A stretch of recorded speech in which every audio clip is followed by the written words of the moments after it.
Bon, on était venu à Ibiza pour trouver du soleil, manque de chance, c'est la pluie qui nous accueille. Bon bah du coup pour les tongs ça va pas être possible et puis surtout qu'on l'a déjà fait pour l'Argus. Ça par contre c'est beaucoup mieux, merci beaucoup. Alors, vous connaissiez l'autolib des villes, voici aujourd'hui l'autolib des vacances, la Citroën Imeari. Et contrairement à son logo à double chevron, cette Imeari, elle repose sur la base de la reine de l'autopartage, la Bolloré Blue Car. Par rapport à la Méhari dont elle s'inspire, cette réinterprétation moderne, évidemment, elle se la joue branchée, puisque c'est un véhicule tout électrique.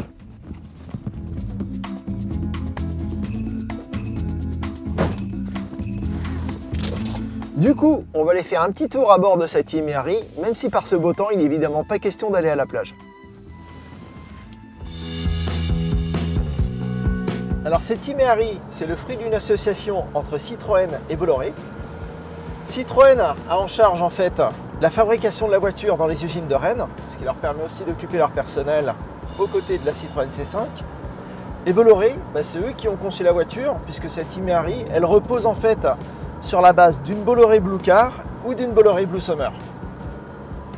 Donc la voiture, elle a un petit moteur électrique de 50 kW à l'avant, c'est-à-dire de 68 chevaux. Du coup, ça n'a rien à voir avec une Tesla, c'est pas un monstre de puissance, c'est pas non plus un monstre d'accélération puisque ça passe de 0 à 50 en 6 secondes 4. Et finalement, oui, si j'accélère, bon, c'est suffisamment tonique pour la ville, mais sur la route, c'est pas non plus méchant. Donc à conduire, cette Imeari, c'est plutôt du genre rustique. La voiture, on n'entend donc pas le moteur électrique, bien évidemment. Par contre, tout le reste, c'est assez impressionnant. Les bruits de roulement, ça vous ramène des années en arrière. Comme quoi, si on m'avait dit qu'une voiture électrique pouvait être bruyante, je n'aurais pas cru avant de conduire cette Imeari.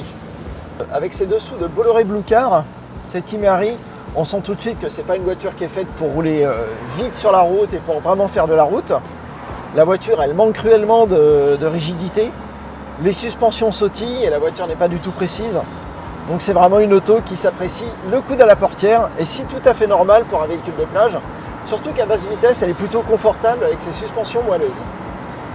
Il recèle aussi une petite surprise en ville pour se faire entendre. Et non, c'est pas un concert de grillons, c'est tout à fait vacances. Ça nous rappelle nos bonnes années dans le sud. Sauf que là, c'est pour se faire entendre des passants puisqu'on est sur une voiture électrique.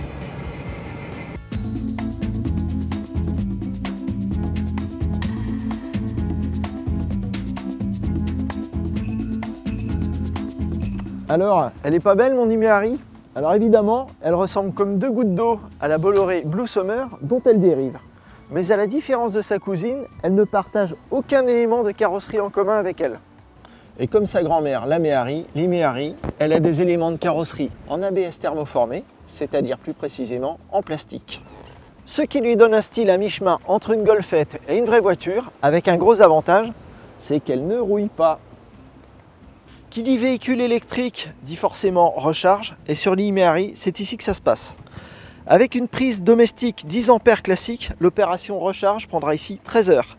Si vous optez pour une wallbox que vous installerez chez vous et qui vous coûtera en tout 1 000 €, ou si vous vous branchez sur une borne Autolib, la recharge prendra 8 heures seulement. Enfin, ça vous laissera le temps de passer une bonne nuit tranquille. Vous vous souvenez de l'ancienne Méhari? C'était simple, fonctionnel et essentiel. Eh bien, sa remplaçante est tout aussi spartiate. À croire qu'aucun progrès n'a été fait entre la création de la première Méhari et cette toute dernière version Imeari. Pas d'airbag, une finition disons artisanale et des matériaux franchement basiques. C'est minimaliste. L'avantage c'est que l'esprit originel persiste et qu'on peut tout nettoyer à l'eau à l'intérieur. Et en 2016, il n'y a quand même pas beaucoup d'autos qu'on peut nettoyer comme ça, même s'il faut quand même faire attention à la console centrale et ses équipements électriques. Les seules concessions à la modernité sont la prise USB, la connexion Bluetooth et pour 1 400 € de plus, la climatisation.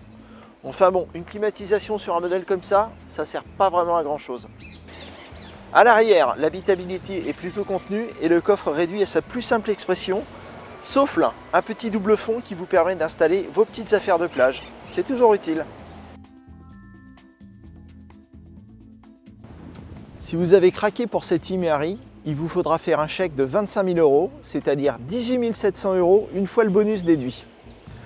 Sans oublier les 79 € mensuels destinés à la location de batterie. C'est quand même un peu cher pour un véhicule à l'usage aussi limité, mais pourtant malgré ses défauts et sa rusticité, cette Méhari, c'est vraiment une voiture attachante. Alors, comme il fait encore un peu beau, je vais profiter des derniers rayons du soleil avec elle.